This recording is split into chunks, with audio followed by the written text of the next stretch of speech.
You should use a test computer or a virtual machine for this lab.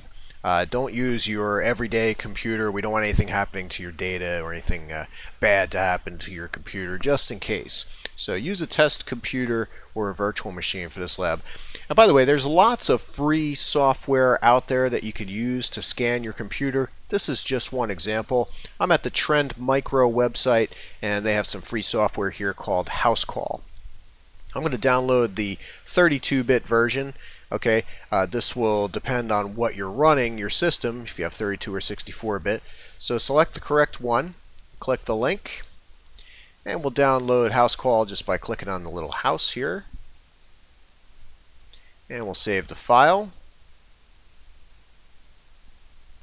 Okay, I'm going to right click on that guy and go to Open, and I'm going to run that application now.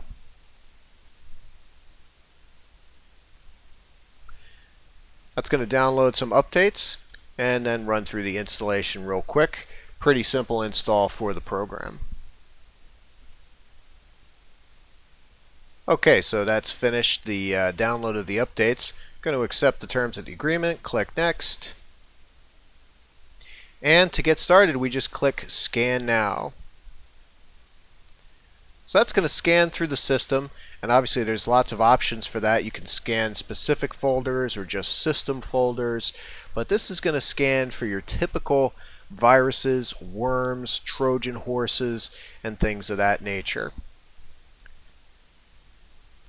I'm going to let the scan continue and skip ahead to the point where the scan is complete. Okay, the scan has completed, and Housecall has found 2 Trojan horses. So it's done its job. I actually placed these files within one of the folders on this system. And again, you want to make sure you're using a test system for this.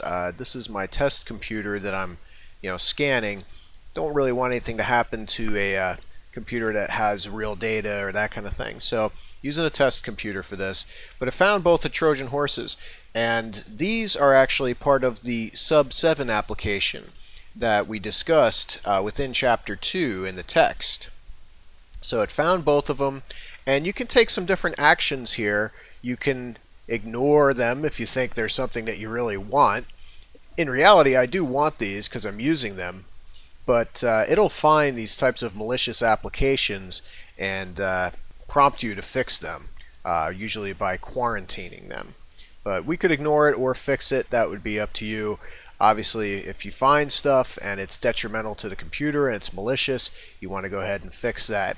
We'll go ahead and fix the problem now.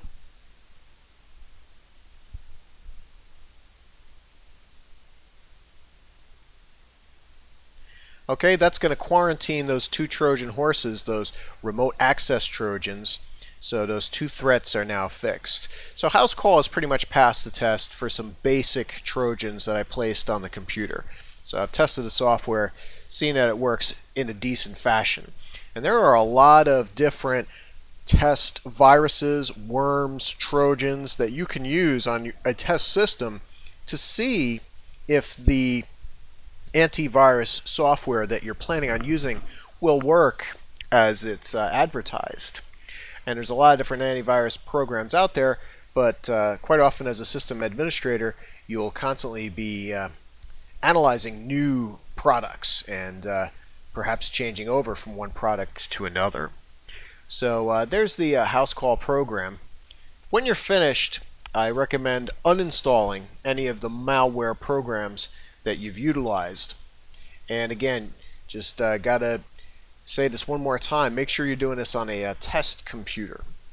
The labs will get a little bit more in-depth as we move through the chapters. But that's it for this lab. Next up is Lab 2, how to secure the BIOS.